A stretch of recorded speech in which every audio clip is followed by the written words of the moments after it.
सोया है नसीबा रब्बा, ऐसी है जुदाई वे। वो आ रही है। जी आंटी। बेटा उमर को लेकर ड्राइवर के साथ जरा बाजार चली जाओ। इनको जरा केक और बलून वगैरह दिला देना, आज इनके मामा बाबा की शादी की सालगिरह है।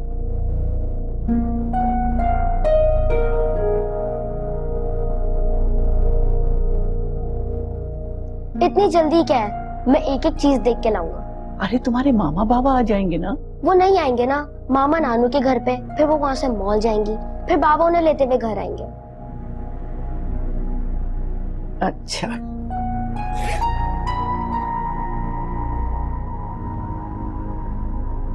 राबी बेटा ये ले लो।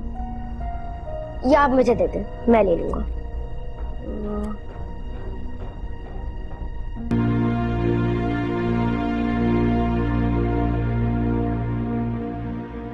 इनको जरा केक और बलून वगैरह दिला देना, आज इनके मामा बाबा की शादी की सालगिरह है।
जाल बुझ कर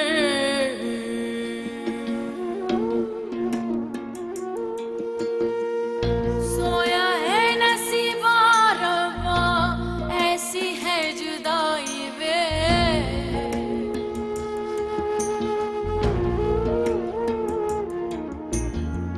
सांसें भी पराई बोला, जिंद भी पराई वे।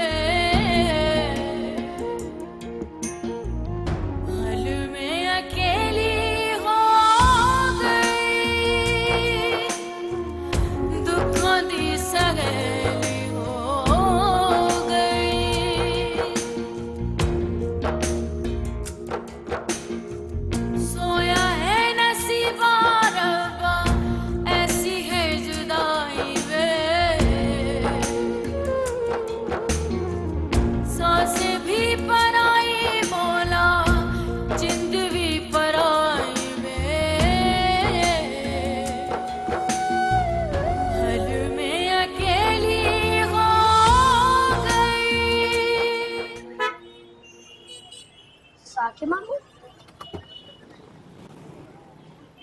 साकिब मामू आप यहाँ पे? तुम लोग यहाँ क्या कर रहे हो? आपको याद नहीं है, हम लोग तो फ्लावर्स लेने आए थे, मामा बाबा की एनिवर्सरी है ना। ओह अच्छा। अब्दुर्रहमान, मेरी तरफ से भी एक गुलदस्ता बना दो, बहुत शानदार किस्म का, और इनसे पैसे नहीं लेना, मैं दे दूंगा। तुम जाओ, बेस्ट रोजेस सेलेक्ट करो, ठीक है? जाओ। क्या बात है, तुम्हारी तबीयत ठीक नहीं लग रही? मेरी पूरी जिंदगी बर्बाद करने के बाद आप मुझसे ये सवाल कर रहे हैं, क्यों झूठ कहा आपने कि मैंने हलाला के लिए शादी की है? क्योंकि तुमने मेरी बहन से बदला लेने के लिए उसके शौहर से निकाह किया। ये बात बिल्कुल झूठ है। मैं क्यों बदला लूंगी उनसे, सच बात मैं आपको बता चुकी हूँ। अच्छा, तो इस पूरी दुनिया में एक जहांगीर ही मिला था तुम्हें निकाह करने के लिए, किसी और से नहीं कर सकती थी? अगर भाई जिंदा होते ना तो मुझ पे ये वक्त कभी नहीं आता। तुम्हारे भाई के इस दुनिया से चले जाने के बाद ही तो तुम्हें ये आजादी मिली, वरना तुम्हें वो कभी ये करने देता? मेरे लिए मेरे भाई की इज्जत मेरी इज्जत से ज्यादा इम्पोर्टेंट है साकिब। अच्छा, तो तुम इतनी आसानी से जहांगीर से निकाह के लिए मान कैसे गई? आपकी बहन की वजह से, और क्या वजह हो सकती है? निकाह से पहले वो मुझे रेस्टोरेंट में मिली थी। भरे रेस्टोरेंट के सामने मुझ पे इतने गंदे गंदे इल्जामात लगाए उन्होंने, जहांगीर का नाम लेके, पता नहीं किस किस का नाम लेके। मेरे पास कोई और ऑप्शन नहीं था साकिब, मुझे जहांगीर से ही निकाह करना पड़ा। और जहांगीर के साथ साथ मैंने गौहर को भी कबूल किया। लेकिन आप और आपकी बहन दोनों मेरे पीछे पड़े रहे। दोनों अभी भी मेरा घर बर्बाद करने के पीछे पड़े हैं। आपको जरा भी शर्म नहीं आती ना? खाएं अपनी अम्मी की कसम और कह देंगे ये सब कुछ सच है।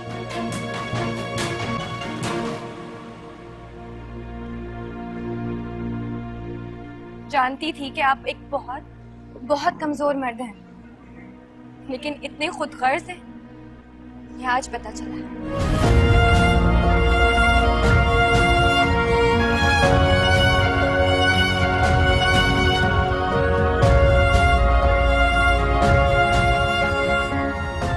चले मैं साके मामू, सब कुछ पैक हो गया। चले, बाय साके मामू।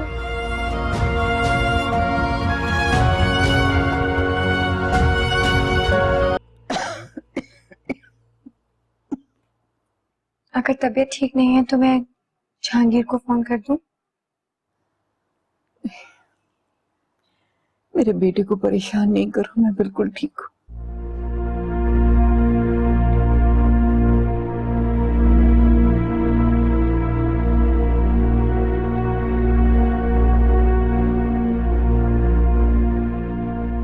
एक बात सच सच बताओ रात, साकिब ने जो कुछ कहा है वो सच है ना? नहीं आंटी, बिल्कुल झूठ है। मैं कैसे यकीन कर? अगर आपको यकीन नहीं है आंटी, तो मैं अलीम भाई की कसम खाकर बोलती हूँ, जो कुछ साकिब ने कहा वो झूठ है। आप जानती हैं कि मैं अपने भाई की कसम कभी झूठी नहीं खा सकती। ठीक है, तुम जाओ आराम करो, मैं भी सोऊंगी।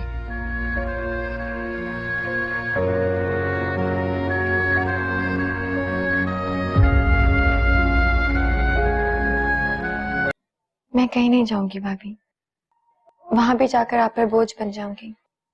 कैसी बातें कर रही हो तुम? क्यों बोझ बनोगी? अभी मैं और आफरीन भी तो रह रहे हैं ना, कम खा लेंगे, अपनी जरूरतें कम कर लेंगे। तुम्हारी फिक्र मत करो, चलो मेरे साथ। मैं नहीं जाऊंगी, मैं यहीं पर ठीक हूँ। अभी तुम्ही ने कहा था ना, तुम्हारी कोई जगह नहीं है इस घर में। जगह नहीं है मेरी इस घर में, मैंने कहा था भाभी। लेकिन जहांगीर पे देखा आपने कितना बड़ा पहाड़ टूटा। और तुम पर जो पहाड़ टूटे हैं वो किसको परवाह है तुम्हारी यहाँ पर?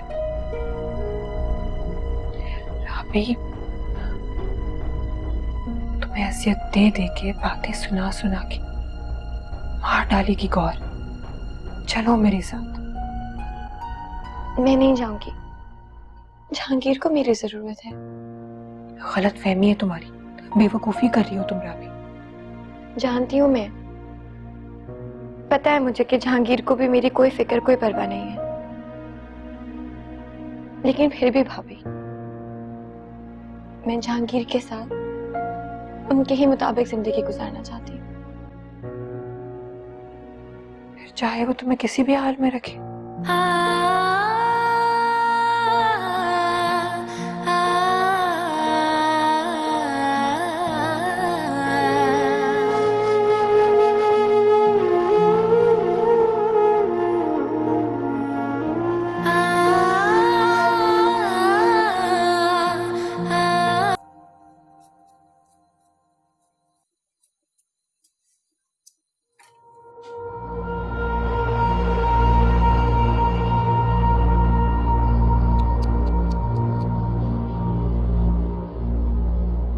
बड़ी ढीठ हो तुम।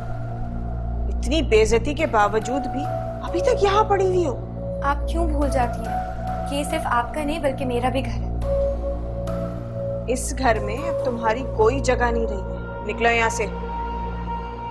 जब तक जहांगीर मुझे नहीं कहते ना यहाँ से निकलने के लिए, तब तक मैं उनकी कैद में ही खुश हूँ। अच्छा, बस थोड़ा सा इंतजार करो, इस कैद खाने से तुम्हें बहुत जल्द आजाद करवा दूंगी मैं।